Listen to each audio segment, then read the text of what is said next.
ॐ अज्ञानतिमिरान्धस्य ज्ञानञ्जनशलाकया चक्षुरुन्मीलितं येन तस्मै श्रीगुरुवे नमः। हरे कृष्णा। भगवद गीता अध्याय 6 हम शुरू करेंगे। चैप्टर का शीर्षक है ध्यान योग। श्लोक संख्या 1। श्री भगवान उवाच अनाश्रितः कर्मफलं कार्यं कर्म करोति यः सः सन्न्यासी च योगी च न निअग्नि न च अक्रियः। श्री भगवान ने कहा, जो पुरुष अपने कर्म फल के प्रति अनासक्त है और जो अपने कर्तव्य का पालन करता है वही सन्यासी और असली योगी है। वह नहीं जो ना तो अग्नि जलाता है ना कर्म करता है। तो पिछले अध्याय का अंत जो हुआ था, अंत के लगभग अंत में आपने सुना था किस प्रकार भगवान ने अष्टांग योग को लगभग इंट्रोड्यूस किया था हल्का सा, लेकिन उसके अंत में फिर से बोल दिया था कि भोक्ताराम यज्ञतपसाम सर्वलोके महेश्वर, कि अल्टीमेटली कुछ भी करो उसका भोक्ता मैं हूँ। किसी भी रास्ते को आप अपनाओ उसका अंत मेरा ही होना चाहिए। ये नहीं कि अष्टांग योग का अंत लघिमा अनिमा और ऐसी सिद्धियां होनी चाहिए। योग का अंत सिद्धि नहीं हो सकता, ज्ञान का अंत मुक्ति नहीं हो सकता। एक ही अंत होना चाहिए, क्या? भोक्ताराम यज्ञतपसाम सर्वलोके महेश्वरम। ऐसे भगवान की हम सेवा करें, पूजा करें, भक्ति करें, तो ये अंत होना चाहिए। ये मैटर हल्का सा डिस्कस हुआ था। इस चैप्टर में ये मैटर बड़ा डिटेल में डिस्कस होगा। भगवान यौगिक प्रोसेस को, अष्टांग योग प्रोसेस को बड़ा डिटेल में एक्सप्लेन करेंगे और फिर धीरे धीरे इस पे चर्चा होगी कि क्या ये हम कर सकते हैं, क्या ये इस युग के लिए है at least, and what is the best way anyway, not for this युग, किसी भी युग के लिए बेस्ट रास्ता, बेस्ट पथ क्या है, तो इस अध्याय में सुनेंगे। तो श्री भगवान ने कहा कि जो पुरुष अपने कर्म फल के प्रति अनासक्त है और अपने कर्तव्य का पालन करता है। अब हर व्यक्ति जब कोई कार्य करता है तो उसके पीछे कोई मोटिवेशन होता है, कार्य करने का कोई पर्पस होता है। वो पर्पस जनरली क्या होता है? उसका फल। हम किसी कार्य को उसके फल के लिए ही करते हैं। इतनी सारी मुसीबतें झेलते हैं बच्चे, आजकल इतना पढ़ाई करते हैं, माँ बाप भी जानते हैं, बच्चे भी जानते हैं कि अल्टीमेटली इसलिए करते हैं कि एक अच्छी नौकरी लगेगी, अच्छा बिजनेस करेगा। वो उसका फल का मोटिवेशन है जिसके कारण वो इतनी मेहनत करता है। इसलिए देखा गया है बच्चे बचपन में तो कम पढ़ते हैं, खींचना पड़ता है, लेकिन जैसे ही वो 10th 11th 12th में आने लगते हैं बड़े सीरियस होते हैं, क्योंकि उन्हें पता होता है वो अब कमाना है, पिताजी से कब तक पॉकेट मनी मांगते रहेंगे। फिर वो सपने देखने लगते हैं एक्चुअली बहुत सारे, तो बड़े सीरियस होने लगते हैं धीरे धीरे अपने आप ही। तो हर व्यक्ति को कार्य के पीछे कोई मोटिवेशन होता है, लेकिन यहाँ बोला जाता है कि कार्य अनासक्त होके करो। तो यदि कोई कार्य अनासक्त होके करेगा तो क्या वो मोटिवेटेड होके कर पाएगा? क्या उसके कार्य में कुशलता है कि उसका कार्य डल, नीरस, बेकार नहीं हो जाएगा? क्योंकि कोई मोटिवेशन ही है, कोई आसक्ति नहीं है। अब बिना आसक्ति के काम करो तो क्या काम कुछ कर पाएगा वो व्यक्ति? लेकिन इसका उल्टा होता है, आप जानते हैं, जब आदमी आसक्ति रहित होके करता है तो काम अच्छा कर पाता है। एक ऑफिस में माना कोई व्यक्ति है, सेल्स एंड डिस्ट्रीब्यूशन में माल को गाड़ियों में लोड करके बिलिंग करके बेचता है या कुछ ऐसे काम करता है। अगर वो व्यक्ति आसक्त है अपने फलों से तो हो सकता है वो बीच बीच में एक कोई डब्बा कार्टन निकाल के अपने लिए इकट्ठा कर रहा हो, और बिलिंग में चढ़ाए 100 डब्बे और एक डब्बा अपने पास रख लिया, और धीरे धीरे कस्टमर से कंप्लेंट आने लगी, जी आपका माल कम आया है, आपका माल कम आया है, माल में कमी आ रही है। धीरे धीरे कस्टमर छूटने लगे। बहुत समय बाद पता चला, अरे ये व्यक्ति गड़बड़ कर रहा था, कितना नुकसान पहुंचा दिया उस व्यक्ति ने। और बाद में उसकी नौकरी चली गई। उसका भी बुरा हुआ, कंपनी का भी बुरा हुआ, जस्ट बिकॉज कि वो आसक्त था। आसक्ति सेटिस्फैक्शन नहीं होती आदमी को आसक्ति से, वो ग्रीड में कन्वर्ट हो जाती है ना। काम किस में कन्वर्ट होता है? क्रोध में। क्रोध में क्यों? क्योंकि सेटिस्फाई नहीं हो पाता है। हो जाता है तो, यदि होता है तो ग्रीड।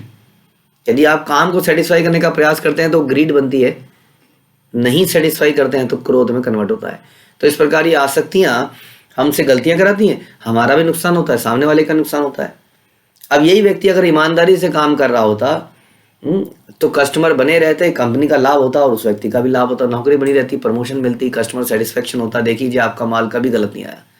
उसी तरह से हम देखते हैं कि धृतराष्ट्र बड़ा आसक्त था अपने बेटे से, तो उसने अपने बेटे का सत्यानाश कराया, अपना भी सत्यानाश कराया। तो बच्चों के साथ भी हम लोग बड़े आसक्त होते हैं, और कई बार ये प्रवचन दिया जाता है आसक्त मत होइए अपनी फैमिली से। लोग कहते हैं कैसे आसक्त ना होइए, क्या पढ़ा रहे हैं, ये सन्यासी बना देंगे क्या सबको?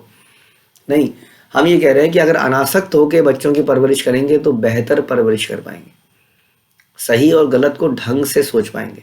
जब व्यक्ति आसक्त हो जाता है तो सही और गलत में अंतर नहीं कर पाता है, इसलिए वो कार्य गलत हो जाता है। इसी तरह से कोई भी कार्य आसक्ति में जब किया जाता है तो गलत ही होता है। इसलिए हम बता रहे हैं अनासक्त होके करिए। लेकिन क्वेश्चन ये है कि अनासक्त होके, हाँ अभी तो हमने एग्जाम्पल दिए कि बेईमानी मत कीजिए, लेकिन हमने धृतराष्ट्र के एग्जाम्पल में सुना कि इवन परिवार से भी यदि आसक्त होकर उनकी परवरिश करेंगे तो गलती कर देंगे। यदि हम भगवान से आसक्त होकर कार्य करते हैं तो क्या होता है, वही अपने कर्तव्य का असली पालन है, और वही व्यक्ति कर्तव्य परायण बनता है। तो यहाँ बता रहे हैं कि जो व्यक्ति कर्म फल के प्रति अनासक्त है लेकिन कर्तव्य का पालन फिर भी करता है, कहने का मतलब है वो कर्म भगवान के प्रसन्नता के लिए करता है। वो जानता है कि यदि मैं भगवान के प्रसन्नता के लिए कार्य करूंगा तो मेरे परिवार का भी लाभ होगा, इस देश का भी लाभ होगा, मानवता का लाभ होगा, हर जीव का लाभ होगा। ऐसा भगवान के भक्त होते हैं। डेफिनेटली आप देखते हैं, लाइव देख सकते हैं, शिला प्रभुपाद ने जितने मंदिर बनाए, न जाने कितने लोगों के मानसिक तनाव को ये दूर कर रहा है। खासतौर पे जो पीरियड बीता कोरोना का, इस पीरियड में न जाने कितने लोगों के मानसिक तनाव दूर हुए, कितने लोगों को पता नहीं प्रसाद बटा, अनगिनत लोगों का उद्धार हो रहा है, मदद हो रही है स्पिरिचुअल लेवल पे, इवन इस मटेरियल लेवल पे भी मदद हो रही है। क्योंकि अनासक्त होकर काम कर रहे हैं, कृष्ण के लिए काम कर रहे हैं, तो काम कर रहे हैं। हाँ, तो यहाँ बताया जा रहा है कि ये व्यक्ति उससे बेहतर है जो काम नहीं करता है। ये व्यक्ति असली सन्यासी है, असली योगी है, वह नहीं जो ना तो अग्नि जलाता है ना काम करता है, कहता है सो कॉल्ड आई एम अनासक्त फ्रॉम दिस वर्ल्ड। ऐसी अनासक्ति भी नहीं चाहिए। अनासक्ति कर्म से नहीं कह रहे हैं, कर्म के फलों से कह रहे हैं। ऐसा नहीं कहा गया कभी भी कि आप कर्म करना बंद कर दीजिए, अग्नि मत जलाइए। अग्नि न जलाने का मतलब है खाना बनाने के लिए, भगवान को भोग लगाने के लिए भक्त अग्नि जलाता है, खाना बनाता है। भोग लगा के, भगवान को भोग लगाने के लिए, दूसरों को भगवान का अर्पित प्रसाद बांटने के लिए अग्नि जलाता है। भगवान भक्तों की सेवा करने के लिए कर्म करता है। इसलिए वही व्यक्ति वास्तव में असली सन्यासी है, असली योगी है, ना कि वो व्यक्ति जो सन्यास के नाम पे सारे काम करना भी बंद कर देता है। तो ये यहाँ पर भगवान बता रहे हैं कि it is better to work for Krishna rather than not working at all. तात्पर्य प्रभाव जाते हैं कि इस अध्याय में भगवान बताते हैं कि अष्टांग योग पद्धति मन और इंद्रियों को वश करने का साधन है। इस अध्याय में आप सुनेंगे आगे अष्टांग योग। तो क्या है, मन तथा इंद्रियों को वश में करने का साधन है, किंतु इस कलयुग में सामान्य जनता के लिए इसे संपन्न कर पाना अत्यंत कठिन है। अष्टांग योग बहुत ही लेमैन लैंग्वेज में आप समझ लीजिए, हम योगासन करते हैं ना अलग अलग तरह से, ये तो एक आसन, उसका एक चरण है। हाँ, उसमें बहुत सारे यम नियम, आसन प्राणायाम प्रत्याहार इत्यादि करके उसका एक है आसन जो बड़ा फेमस हो चुका है। तो उसके पथ की बात कर रहे हैं। ये पथ भी भगवान की ईश्वर प्राप्ति के लिए एक तरह से है, लेकिन बड़ा कठिन है। तो यही हम इसमें सुनेंगे कि इसको कर पाना बड़ा कठिन है। यद्यपि इस अध्याय में अष्टांग योग पद्धति की संस्तुति की गई है, किंतु भगवान बल देते हैं, देंगे इस अध्याय में कि कर्म योग या कृष्ण भावना मृत में कर्म करना इससे बेहतर है, ज्यादा प्रैक्टिकल है। इस संसार में प्रत्येक मनुष्य अपने परिवार के पालनार्थ तथा अपनी सामग्री के रक्षा के लिए कर्म करता है, किंतु कोई भी मनुष्य बिना किसी स्वार्थ, किसी व्यक्तिगत तृप्ति के लिए कर्म नहीं करता, उसके बिना कर्म नहीं कर पाता। यानी कि हर व्यक्ति जो भी कार्य करता है किसी ना किसी व्यक्तिगत लाभ के लिए करता है। व्यक्तिगत लाभ में उसका परिवार का लाभ भी आ जाता है, लेकिन सच पूछे तो वो परिवार का लाभ वास्तविक लाभ नहीं है, क्योंकि वो भौतिक दृष्टि से लाभ के लिए कार्य करता है। उससे परिवार का नुकसान ही होता है, जैसे हमने धृतराष्ट्र के एग्जाम्पल में समझा, जिसने अपने पुत्र के लिए सारा राज्य चाहा, 5 गांव भी नहीं देने दिए पांडवों को, और अल्टीमेटली सबको क्या मिली, सबको कुछ गज जमीन, 6-7 फुट 10 फुट जमीन मिली उनके बच्चों को, जिनमें उनको जला दिया गया। तो वास्तविक तौर पे हम अपना ही नुकसान कर रहे होते हैं, परिवार का नुकसान कर रहे होते हैं। हमें लगता है कि हम अपने परिवार के लिए इकट्ठा कर रहे हैं, वो आगे की जिंदगी बड़ी अच्छी सी बिताएंगे। ऐसा बिल्कुल नहीं होगा। पूर्णता की कसौटी क्या है? कृष्ण भावनामृत में कर्म करना। कृष्ण भावनामृत में कर्म करने से ही व्यक्ति प्रसन्नचित हो सकता है। जब अपने कर्मों के फलों को भगवान को दे देगा तभी प्रसन्न होगा, जब फलों को भोगना चाहेगा तो अप्रसन्न रहेगा। इस प्रकार से यदि हम अपने बच्चों को भी ये सिखा देंगे तभी बच्चे प्रसन्न रहेंगे। लेकिन हम उनको यही नॉलेज देते हैं किसी तरह से एक्यूमुलेट करा जाए, एन्जॉय किया जाए, कैसे पैसे को 5 सालों में डबल किया जाए, 10 सालों में ट्रिपल किया जाए इत्यादि।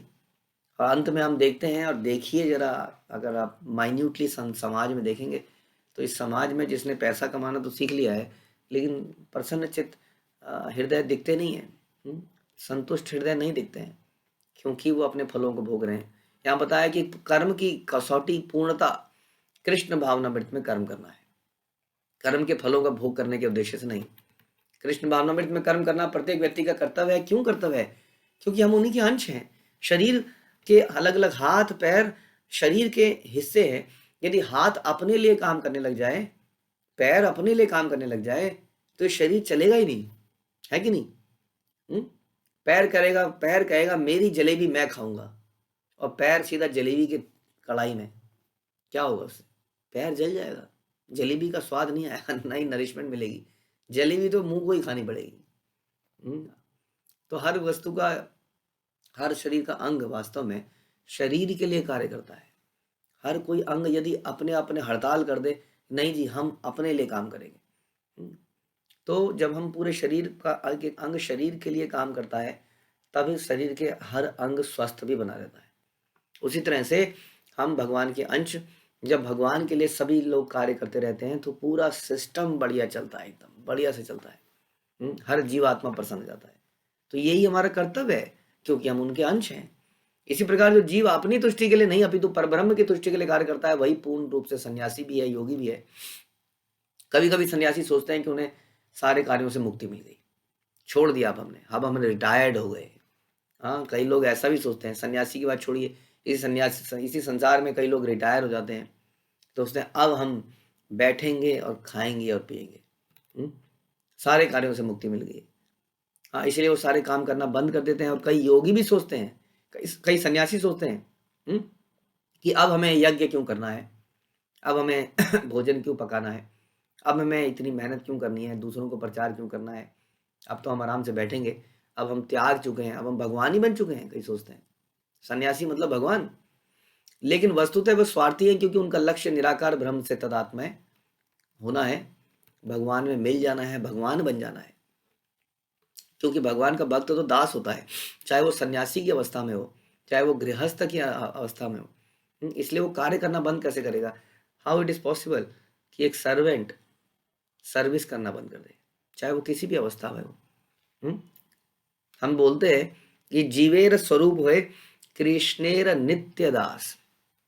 ऐसा नहीं बोला कि नित्य दास तब तक होता है जब तक वो ब्रह्मचारी होता है, या कोई एक आश्रम में होता है, एक वर्ण में होता है।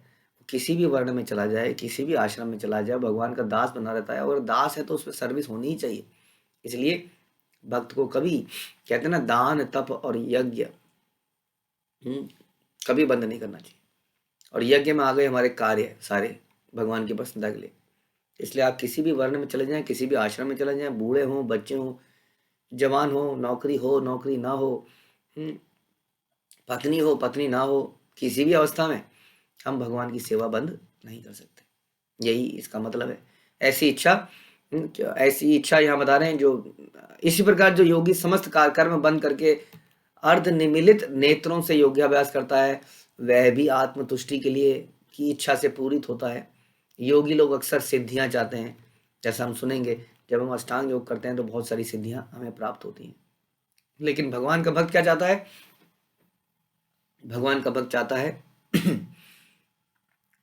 जैसा कि इस श्लोक में कहा गया कि हे सर्वशक्तिमान प्रभु, मुझे ना तो धन संग्रह की कामना है, ना मैं सुंदर स्त्रियों के साथ रमण करने का अभिलाषी हूं, ना ही मुझे अनुयायियों की कामना है।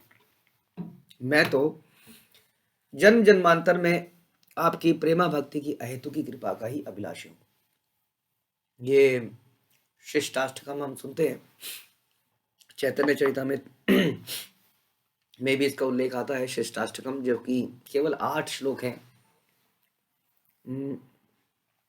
चैतन्य महाप्रभु ने हमें 8 श्लोक दिए, यदि इन 8 श्लोकों को हम अपने जीवन में उतार लें तो एक बहुत बड़ी उपलब्धि होगी। उनमें से ये बहुत ही महत्वपूर्ण श्लोक है जिसमें बताया जाता है कि भक्त का आचरण और भक्त का भाव कैसा होना चाहिए।